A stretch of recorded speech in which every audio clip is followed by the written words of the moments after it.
Assalamualaikum warahmatullahi wabarakatuh.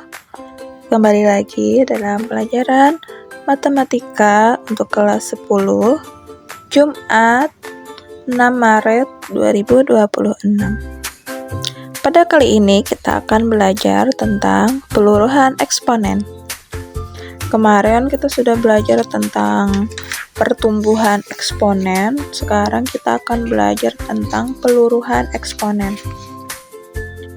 Jadi, fungsi eksponen tidak hanya menggambarkan pertumbuhan yang signifikan dari waktu ke waktu. Fungsi eksponen juga menggambarkan penurunan secara konsisten pada periode waktu tertentu, yang mana ini disebut sebagai peluruhan eksponen. Sekarang perhatikan grafik fungsi berikut. Gambar pertama ada grafik pertumbuhan eksponen. Kemudian gambar kedua ada grafik fungsi peluruhan eksponen. Melihat dari gambar tersebut, apa perbedaannya dengan grafik pertumbuhan dan grafik peluruhan? Mari kita diskusikan. Gambar pertama menunjukkan grafik pertumbuhan eksponen, yang mana kita lihat bahwa dari gambar tersebut kita dapat mengetahui bahwa dari waktu ke waktu adanya pertumbuhan atau grafik yang naik dari bawah ke atas.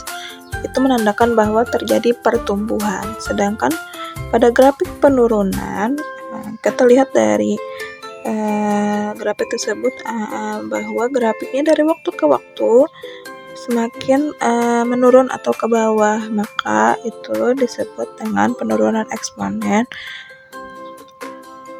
Penurunan eksponen yang disebut dengan peluruhan eksponen, ya. Jadi ada pertumbuhan jika grafiknya semakin naik, dan peluruhan eksponen jika grafiknya semakin menurun.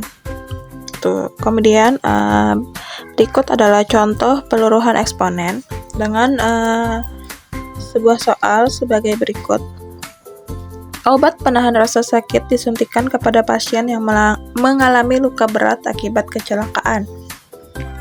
Dosis obat yang disuntikan adalah 50 mikrogram. 1 jam setelah penyuntikan, setengah dosis tersebut akan luruh dan dikeluarkan dalam tubuh. Proses tersebut akan berulang setiap jam. Jadi dapat kita ketahui bahwa obat yang disuntikan pada waktu awal adalah 50 mikrogram, dan setiap 1 jam setengah dosisnya akan luruh, dan itu berulang pada setiap jam, ya. Kemudian soalnya adalah berapa banyak dosis yang masih tertinggal di dalam tubuh pasien selama 1 jam, 2 jam, dan 3 jam.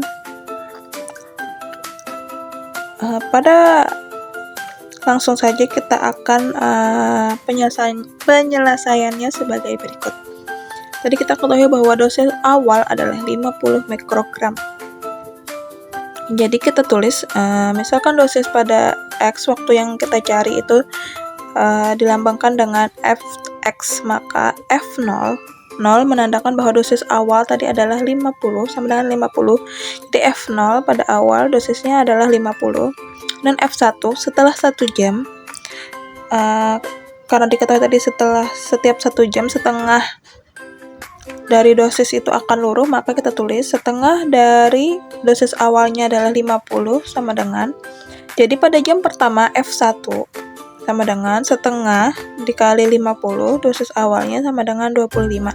Jadi setelah 1 jam, dosis yang tersisa pada tubuh adalah 25 mikrogram. Kemudian pada jam kedua F2, setengah dosis pada jam pertama luruh lagi setengah jam, kita tulis dengan setengah kali 25 sama dengan 12,5. Jadi pada jam kedua dosisnya tersisa 12,5. Karena setiap 1 jam setengah dari dosisnya luruh, maka dari 50 menjadi 25, kemudian setengahnya lagi pada jam kedua, setengah dari 25 adalah 12,5. Kemudian pada jam ketiga setengah dosisnya lagi luruh, berarti setengah dari 12,5 adalah 6,5.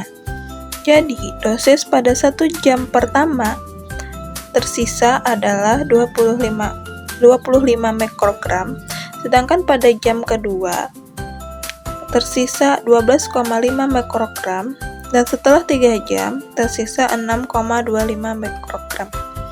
Sekarang dengan soal yang sama kita coba dengan contoh yang lain. Soalnya sama, yang diganti hanya dosis obat awalnya adalah, jadi kasusnya sama. Obat penahan rasa sakit disuntikan kepada pasien yang mengalami luka berat akibat kecelakaan. Dosis obat yang disuntikan adalah kita ganti menjadi 60 mikrogram. Kasusnya sama, 1 jam setelah penyuntikan, setengah dosis tersebut akan luruh dan dikeluarkan dari dalam tubuh. Proses tersebut akan terus berulang setiap jam.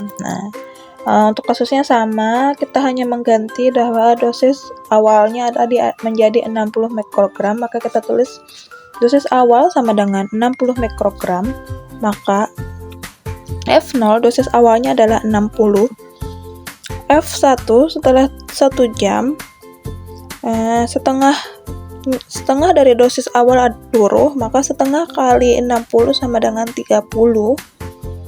Jadi pada jam pertama tersisa 30 mikrogram.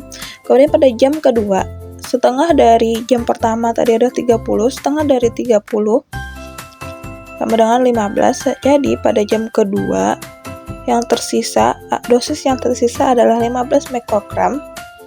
Dan pada jam ketiga F3 sama dengan setengah dari 15 adalah 7,5. Jadi setelah 3 jam dosis yang tersisa adalah 7,5 mikrogram.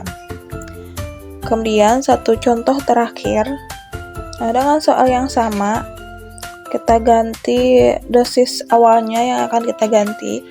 Di sini kita jadikan dosis awalnya menjadi 80 mikrogram. Jika dosis awal yang disuntikan adalah 80 mikrogram, 1 jam setelah penyuntikan, setengah dosis tersebut akan luruh, ya kan? Jadi F awalnya F0 adalah 80 mikrogram. F1 setelah 1 jam, setengah dari 80 tadi luruh menjadi 40. Jadi pada jam pertama dosisnya sisa 40 mikrogram. Kemudian pada jam kedua setengah dari 40 adalah 20. Jadi pada jam kedua setengah dari 40 tadi 20. Jadi pada jam kedua sisa dosisnya adalah 20 mikrogram. Kemudian pada jam ketiga setengah dari 20 adalah 10. Jadi setelah 3 jam tersisa 10 mikrogram. Begitu ya. Kemudian dosis awalnya diganti lagi menjadi 100 mikrogram. Kemudian cobalah jawab soal berikut.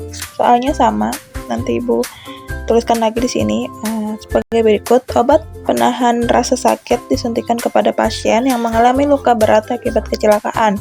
Dosis obat yang disuntikan adalah 100 mikrogram. Jadi setelah 1 jam penyuntikan, setengah dosis tersebut akan luruh dan dikeluarkan dalam tubuh. Proses tersebut akan terus berulang setiap jam.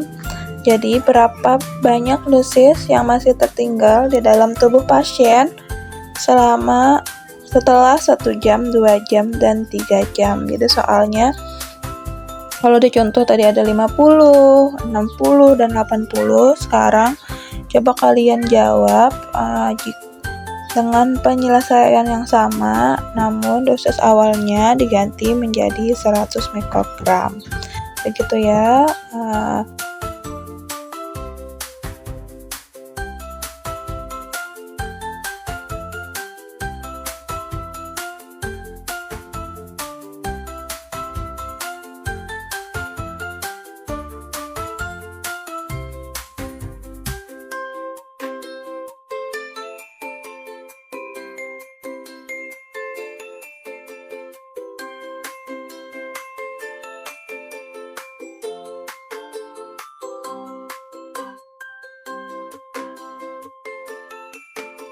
Segitu dulu pelajaran matematika pada kali ini.